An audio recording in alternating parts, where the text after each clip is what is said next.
अस्सलाम वालेकुम दोस्तों, ਇਹ ਵੀਡੀਓ 10 ਅਗਸਤ ਸਨ 2025 ਇਤਵਾਰ ਦੀ ਹੈ। ਇਹ ਬੋਰਡ ਲੱਗਾ ਸਾਡਾ ਪਿੰਡ ਥਾਂ ਦੇ ਵਿੱਚ ਮਹਿਮਾਨਖਾਨਾ। ਇਹ ਜਿੰਨੀਆਂ ਤੁਹਾਨੂੰ ਗੱਡੀਆਂ ਨਜ਼ਰ ਆਉਂਦੀਆਂ ਨੇ ਪਈਆਂ, ਇਹ ਸਾਰੀਆਂ ਗੱਡੀਆਂ ਲੋਕ ਮਿਲਣ ਵਾਸਤੇ ਆਏ ਨੇ, ਉਹਨਾਂ ਦੀਆਂ ਗੱਡੀਆਂ ਨੇ।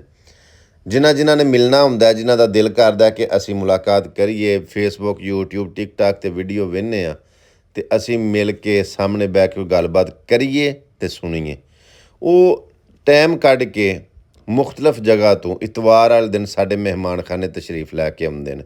ਇਹ ਜਿੰਨੇ ਪ੍ਰਾਹੁਣੇ ਮਹਿਮਾਨ ਬੈਠੇ ਨੇ, ਬਜ਼ੁਰਗ ਨੇ, ਬੱਚੇ ਨੇ, ਜਵਾਨ ਨੇ, ਵਡੇਰੇ, ਮਤਲਬ ਇਹ ਸਾਰੇ ਆਪਣੇ ਆਪਣੇ ਦਿਲ ਦੀ ਗੱਲ ਕਰਨ ਤੇ ਸੁਣਨ ਆਉਂਦੇ ਨੇ।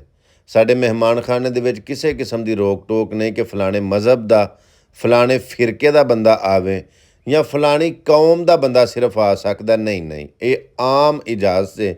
ਜਿਹਦਾ ਦਿਲ ਕਰੇ, ਗੱਲ ਤੇ ਇਹ ਵੀ ਟਾਈਮ ਲੱਗਣ ਦੀ, ਦਿਲ ਕਰਨ ਦੀ। ਜੇ ਦਿਲ ਕਰੇ ਕੋਈ ਵੀ ਆ ਸਕਦਾ, ਕਿਸੇ ਕਿਸਮ ਦੀ ਕਿਸੇ ਨੂੰ ਕੋਈ ਪਾਬੰਦੀ, ਰੋਕ ਟੋਕ ਨਹੀਂ। ਔਰ ਸਾਡੇ ਮਹਿਮਾਨਖਾਨੇ ਆਉਣ ਵਾਲੇ ਬੜੇ ਬੜੇ ਦਾਨੇ, ਸਿਆਣੇ, ਬਾਰੀਕ ਬੀਨ ਬੰਦੇ ਉਹ ਆ ਕੇ ਆਪਣੇ ਖਿਆਲਾਤ ਦਾ ਇਜ਼ਹਾਰ ਕਰਦੇ ਨੇ।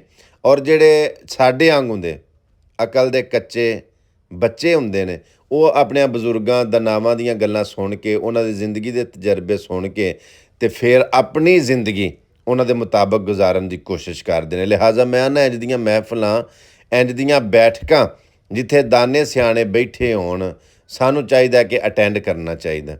ਸੋ ਸਾਡੇ ਮਹਿਮਾਨਖਾਨੇ ਦੇ ਵਿੱਚ ਹਰ ਕਿਸੇ ਨੂੰ ਬੋਲਣ ਦੀ ਇਜਾਜ਼ਤ ਹੁੰਦੀ ਹੈ।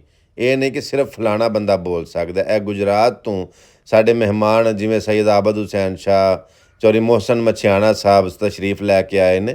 ਔਰ ਇੱਕ ਗੱਲ ਮੈਂ ਬੜੀ ਵਾਜ਼ਿਹ ਆਖਿਆ ਕਰਨਾ, ਕੋਈ ਕਿਸੇ ਕੋਲ ਟੁੱਕਰ ਖਾਣ ਕਦੀ ਨਹੀਂ ਗਿਆ। ਹਰ ਬੰਦਾ ਆਪਣਾ ਮੁਕੱਦਰ ਖਾਂਦਾ ਔਰ ਮਹਿਮਾਨ ਨਵਾਜ਼ੀ ਕਰਨਾ ਸਾਡਾ ਹੱਕ ਹੈ। ਅਸੀਂ ਜਿੰਨੇ ਜੋਗੇ ਆਵਾਂ ਆਪਣੇ ਮਹਿਮਾਨਾਂ ਦੀ ਸੇਵਾ ਕਰਨੇ ਆ ਔਰ ਆਉਣ ਵਾਲਿਆਂ ਪ੍ਰਾਹੁਣਿਆਂ ਦੀ ਅਸੀਂ ਦਿਲੋਂ ਜਾਨ ਤੋਂ ਬੜੀ ਕਦਰ ਕਰਨੇ ਆ।